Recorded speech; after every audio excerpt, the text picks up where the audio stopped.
Imagine a ruler so twisted that even the Romans, people accustomed to gladiatorial bloodbaths and decadent orgies, whispered his name in disgust. That ruler was Emperor Tiberius.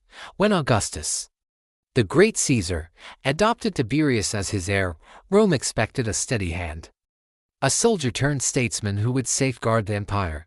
But power does not always reveal greatness. It can unmask monstrosity.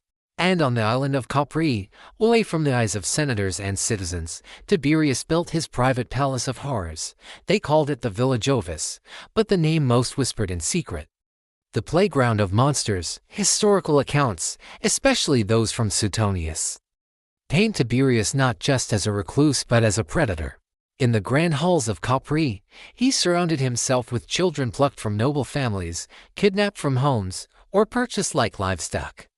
These innocents were forced into acts so vile that later Romans shuddered to even repeat them. He trained them in perverse rituals, calling them his minnows.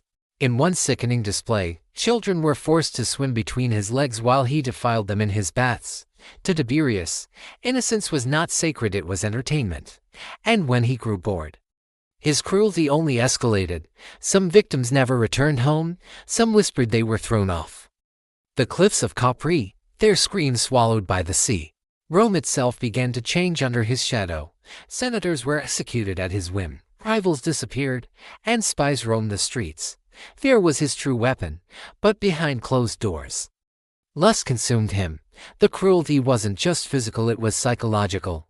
Witnesses reported that Tiberius delighted in humiliation and breaking spirits as much as bodies. His palace wasn't just a home, it was a prison of suffering. And yet, Rome tolerated him. Why? Because as long as the treasury was full and the armies loyal, the horrors of Capri remained a dark secret. By the time Tiberius died in 37 AD, Rome was relieved, almost giddy. His own guards rejoiced at the news, some even suffocating him when he seemed to recover from illness.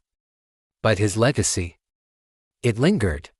Not of triumph or glory, but of depravity so revolting that even centuries later, the word perverse still clings to his name. History often celebrates emperors for their conquests and reforms. But here, on Forgotten Historians, we uncover the stories most prefer to bury the rotting truths behind gilded crowns. If this glimpse into the nightmare world of Tiberius shocked you, then subscribe to Forgotten Historians right now.